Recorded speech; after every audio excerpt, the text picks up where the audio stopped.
नमस्कार, times of Swaraj में आप सबों का स्वागत है। मैं हूं संतोष सिंह। चलिए, टाइम्स ऑफ स्वराज की उस खबर पर मोहर लग गई जिस खबर की चर्चा हम पिछले कई माह से कर रहे थे कि सिद्धार्थ जी नई पाली शुरू करने वाले हैं और जल्द ही वो अपने पद को छोड़ कहीं किसी बिहार के किसी कंस्टिट्यूंसी से चुनाव लड़ते हुए दिख जाए तो कोई बड़ी बात नहीं होगी। चलिए, उस खबर पर मोहर लग गई है, उन्होंने अपने पद से इस्तीफा दे दिया है। दो बात हम लगातार कह रहे थे, सिद्धार्थ जी का इस्तीफा और 25 जुलाई। आजकल कुछ ट्रोल आर्मी तैयार किया गया है साहब की तरफ से कि जब भी हम कोई खबर चलाते हैं ना तो डिस्क्रेडिट करने की कोशिश होती है। तो हमारा क्या डिस्क्रेडिट कोई करेगा? जो कर दिए हैं पत्रकारिता जगत में, उसको अगर हम दोनों हाथ से मिटाएंगे भी ना तो उसमें भी 5-7 साल लग जाएगा। लेकिन चलिए, सिद्धार्थ जी को बहुत बहुत बधाई, शुभकामना। हमने एक सप्ताह पहले ही कहा था कि आप चुनाव लड़ेंगे तो हम आपके चुनाव प्रचार में जरूर जाएंगे, आपके पक्ष में प्रचार करेंगे और एक अच्छे मिलनसार व्यक्ति को, पढ़े लिखे व्यक्ति को बिहार विधानसभा में होना चाहिए, इसकी हम कामना करते हैं। चलिए, वो मुद्दा अपने जगह पर है। वो तब तक वो मुद्दा था जब तक आप एसीएस थे। आपके हर फैसले पर हम सवाल तब तक खड़े करते रहे जब तक आप एसीएस रहे। अब आप भी पब्लिक हैं बिहार के, मैं पत्रकार हूं और आप नेता बनने जा रहे हैं। तो नेता और पत्रकार के बीच का रिश्ता अब आपको लगेगा कि सिर्फ रजनीश से काम नहीं चलने वाला है और 2-4 जो शिक्षक नेता जो लॉबिंग करता है ना, उससे काम नहीं चलेगा। अब आपको मैदान में आइएगा।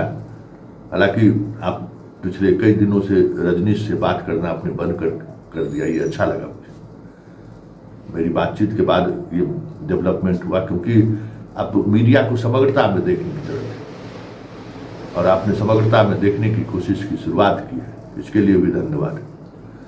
हमारे आपके बीच जो कुछ भी खटास रहा, जो कुछ भी विवाद की वजह रहा, उसकी वजह हम समझ सकते हैं कि वजह क्या रहा। मेरा कोई ऐसा मंशा नहीं था, न मेरी कोई एजेंडा था और आपने तो पूरी कोशिश भी की। बेगूसराय गए हुए थे तो वहाँ भी एक वरिष्ठ व्यक्ति के पास फोन गया था, आप सीधे हमसे बात कर देते। ऐसा थोड़ी है, हम भी इंसान ही हैं भाई। आपसे मेरा कोई आरी सिवान का झंझट थोड़ी था। अरे, आपके निर्णय को लेकर मेरी आपत्ति थी, जो आपने भी स्वीकार किया कि कहाँ कहाँ समस्याएं हुई और उस समस्या की वजह आपके वो फैसले रहे। आप समझ जाइए ना कि ट्रांसफर करने में कई तरह की चीजें आज भी हैं जिसको लेकर हम सवाल लगातार खड़े कर रहे हैं।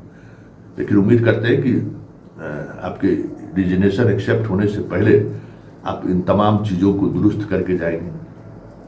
लेकिन एक बात तो तय है, जो हम आपके चुनाव प्रचार के अभियान के दौरान भी जब लोगों से बात करेंगे तो ये तो जरूर बातचीत होगी कि आपने शिक्षा को ऐसे जगह पर पहुंचा दिया, बिहार की शिक्षा व्यवस्था को, जहां से पटरी पर लाने के लिए न जाने कितना एसीएस को आपके पद पर बैठना पड़ेगा। 10 गुण लगेगा। जो बीमारी आप लगा के जा रहे हैं ना, वो बीमारी ना इलाज है, इसका कोई इलाज नहीं है, ना इसका कोई अंत है। खैर, आपने अपने तरीके से चीजों को देखा, अपने तरीके से चीजों को चलाया भी है। एक यादगार पाली आपकी मानी जाएगी। चलते चलते आपने शिक्षा विभाग में वो करने की कोशिश की जो बहुत कम लोग साहस करते हैं। आपने ट्रांसफर का फैसला लिया, आपने ट्रांसफर किया।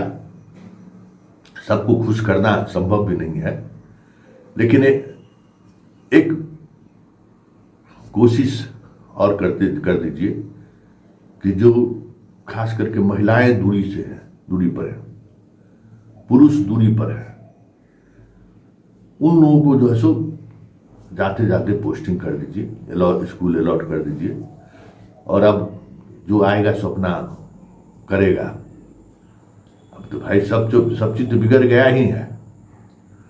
जहाँ विद्यार्थी नहीं है वहाँ 14 गो टीचर है, जहाँ विद्यार्थी है वहाँ एगो टीचर नहीं दिए। जो बीहट को स्कूल में आप गए थे और बच्चों को आपने भरोसा दिलाया था कि हम आपके पास पर्याप्त शिक्षक देंगे, पता है एक शिक्षिका गई है, वो भी ज्वाइन करेगी कि नहीं करेगी कोई ठीक नहीं है।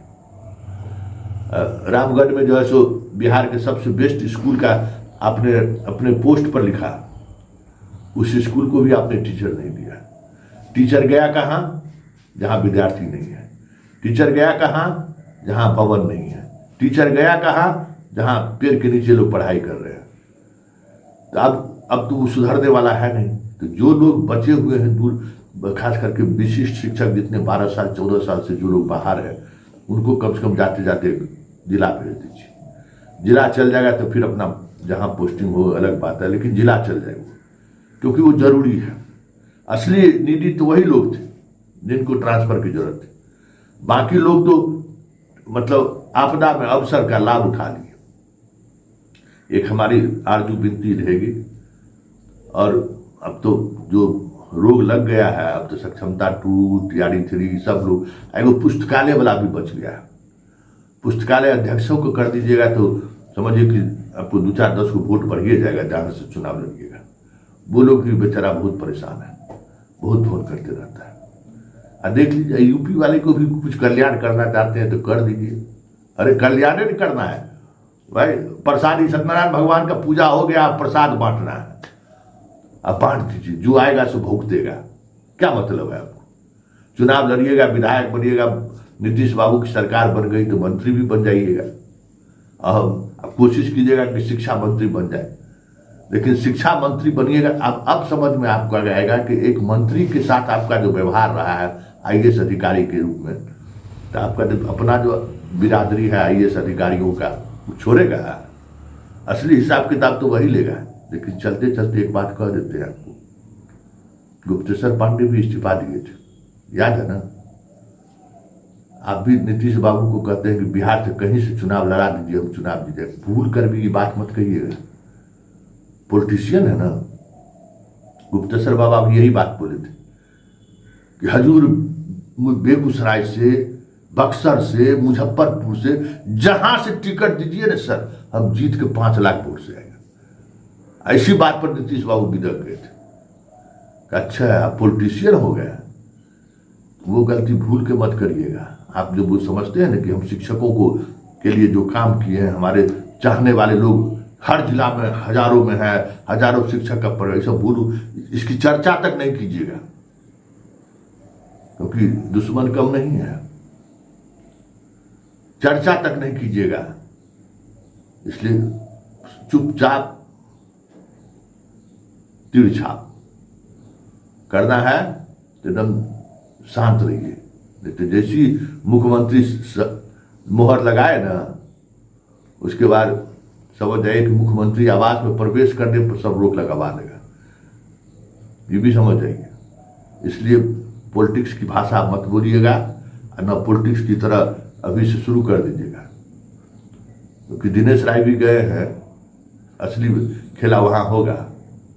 राजेश जी भी जा रहे हैं, मनीष वर्मा है ये हैं, एगो आप 4 गो तो मुख्यमंत्री के आसपास के लोग हो गए। इस बार चुनाव वही बना, तो कार्यकर्ता झाल थोड़ी बजाएगा, कार्यकर्ता हिसाब तो आप ही लोगों से लेगा।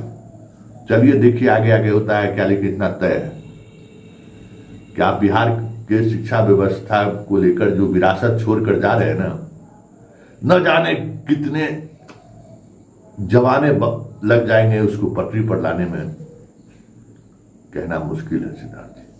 चलिए बाय बाय, आपको नई पारी की बहुत बहुत बधाई, ढेर सारी शुभकामनाएं, नमस्कार।